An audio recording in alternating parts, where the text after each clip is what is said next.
Yun yung parang gusto ko i-ano sa kanya na, hindi yan pambata. Yan, ganyan. Masyado ka lang, ayun. Eh, parang yun yung nag-isa sa mga inspiration ko.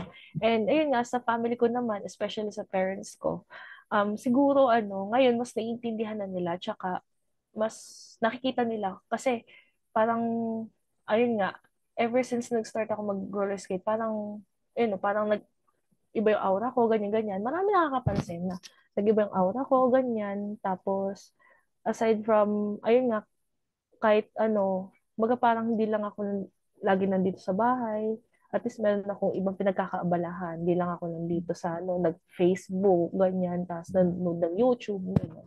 Parang, kumbaga, it's a good thing din sa akin na I have this kind of activity na I can mingle to other people then as well.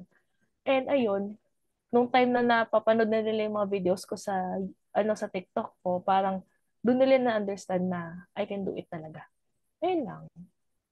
Wow, okay.